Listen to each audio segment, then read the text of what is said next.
ഏറെ വേദനിപ്പിക്കുന്ന കാഴ്ചകളായിരുന്നു ഇന്ന് പുത്തുമലയിൽ നിന്നും വന്നത്. ഉരുൾപൊട്ടൽ ദുരന്തത്തിൽ മരിച്ച പേരും വിലാസവും അറിയാത്തവരെ ഏറ്റുവാങ്ങി വയനാടൻ മണ്ണ്. പുത്തുമലയിൽ 30 മൃതദേഹങ്ങളും 158 ശരീരഭാഗങ്ങളും സംസ്കരിക്കുന്നത് സർവ്വമത പ്രാർത്ഥനയോടെയാണ്. ഒരേ മണ്ണിൽ ജീവിച്ച് ഒരുമിച്ച് മടങ്ങുന്ന പ്രിയപ്പെട്ടവർക്ക് നാട് കണ്ണീരോടെ വിട നൽകി.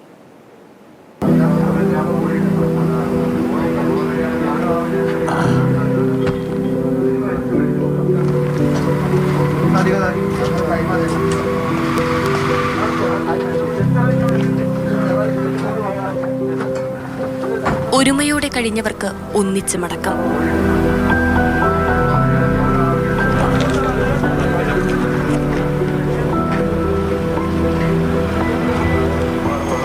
പുത്തുമല ഹാരിസൺസ് മലയാളം പ്ലാന്റേഷനിൽ കൂട്ടക്കുഴിമാടങ്ങൾ ഒരുങ്ങി.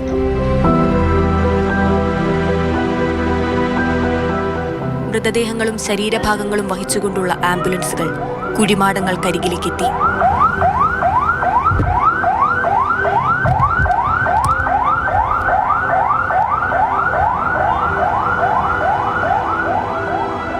ആരുടെയൊക്കെയോ ആരെല്ലാമോ ആയിരുന്നവർ അനാഥരായി വെള്ളപുതച്ച് കിടന്നു.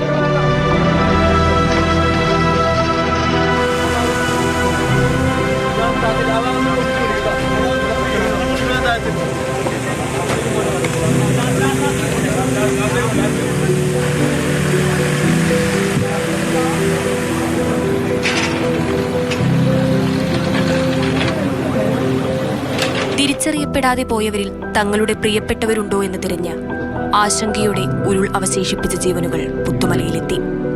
പേരറിയാത്ത ശരീരങ്ങൾക്കെല്ലാം അടയാളം നമ്പറുകൾ മാത്രം.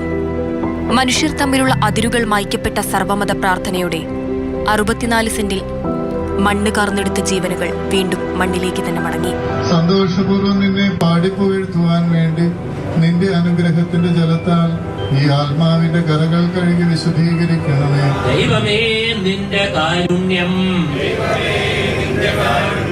പരേതാത്മാവിലേകളേ. സലാമു അലൈക്കും വറഹ്മത്തുള്ളാഹി വബറകാതുഹു. സലാമു അലൈക്കും വറഹ്മത്തുള്ളാഹി വബറകാതുഹു.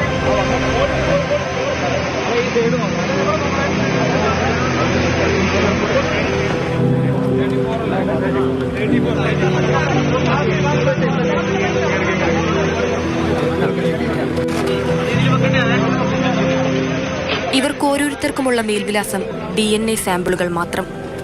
മന്ത്രിമാരും രാഷ്ട്രീയ നേതാക്കളും സേനാപ്രതിനിധികളും സന്നദ്ധ സംഘടനകളുമടക്കം 100 കണക്കിന് ആളുകൾ ചടങ്ങിന് സാക്ഷ്യം വഹിച്ചു. സംസ്കാരത്തിനായി 50 സെന്റ് കൂടി ഏറ്റെടുക്കും.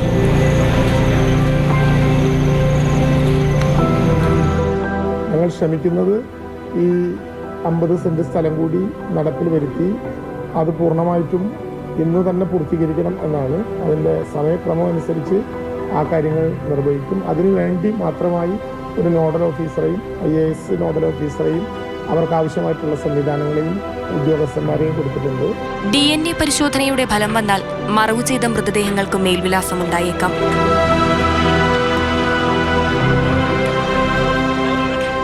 ഉരുളിൽ ചിതറിത്തെറിച്ച ജീവനുകൾ ഒന്നിച്ച് ജാതിമത ഭേദമില്ലാതെ മണ്ണിനോട് അലിഞ്ഞു ചേർന്നു. News desk, Mathrubhumi news.